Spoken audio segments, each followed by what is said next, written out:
আসসালামু আলাইকুম বন্ধুরা, কেমন আছেন আপনারা? আপনারা সবাই জানেন যে আমাদের বাড়িতে একটা ফুলের বাগান রয়েছে। আমরা বিভিন্ন প্রকার ফুলের গাছ রোপণ করেছি সেখানে। আমাদের বাড়িতে সবথেকে বেশি যে ফুলের গাছটি হয়, ভালো হয় এবং সবথেকে বেশি যে ফুলের গাছটি রয়েছে সেটা হলো জবা ফুলের গাছ।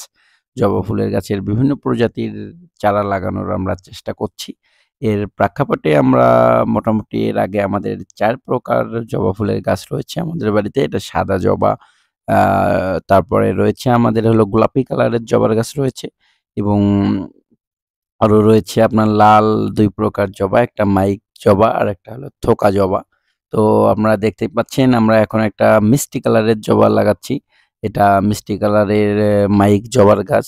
আমরা অন্য একটা বাগান থেকে, অন্য একটা বাড়ি থেকে আমরা গাছটি সংগ্রহ করেছি। ডাল কেটে নিয়ে এসে প্রসেসিং এর মাধ্যমে গাছটি গাড়ার চেষ্টা করছি। আমরা দেখতেই পাচ্ছেন আমরা ১ম এ গর্ত খুঁড়ে তারপরে সেখানে বালি দিয়ে বালির ভিতরে গাছটি লাগাচ্ছি। কারণ বালিতে জবা ফুলের গাছের দ্রুত শিপাবর্ধন হয়।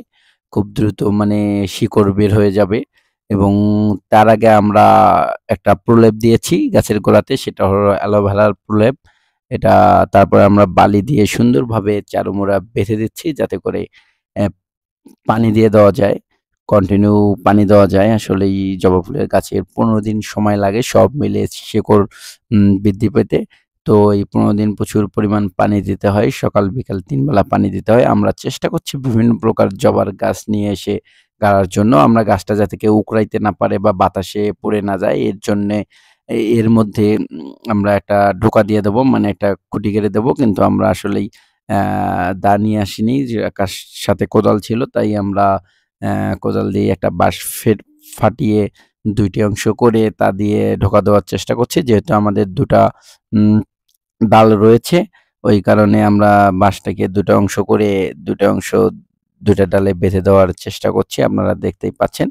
আমরা সুন্দরভাবে বাঁশটিকে বেঁধে দিচ্ছি, কিন্তু হালকা করে বেঁধে দিতে হবে। তাই আমরা কোনো দড়ি বা ইয়ে না দিয়ে সাধারণ একটা পল দিয়ে আমরা বেঁধে দিচ্ছি। তো দ্রুত যাতে করে খুব তাড়াতাড়ি আমাদের গাছটি গ্রোথ হয়, আমরা সেই চেষ্টাই করছি। আমরা ২য় ট্যাগটিও ওর পাশেই গেড়ে দিলাম। কারণ আমাদের অ্যা বাগানে অনেক প্রকার জবার গাছ আছে এবং বিভিন্ন প্রকার গাছ থাকায় এবং আমরা আরো চেষ্টা করছি সব ধরনের ফুলের গাছ রোপণ করার জন্য। তাই কারণে আমরা শুধু জবা ফুলের গাছ সেই একই প্রজাতি বিভিন্নখানে গাড়তে চাচ্ছি না। আমরা চেষ্টা করছি যে এক প্রজাতির গাছ শুধু একখানেই রাখার জন্য। আমরা এবং প্রতিনিয়ত পানি দিয়ে এই ফুলের গাছটিকে অবশ্যই সজাগ করে তুলতে হবে। আমরা সেই পর্যন্ত পাশে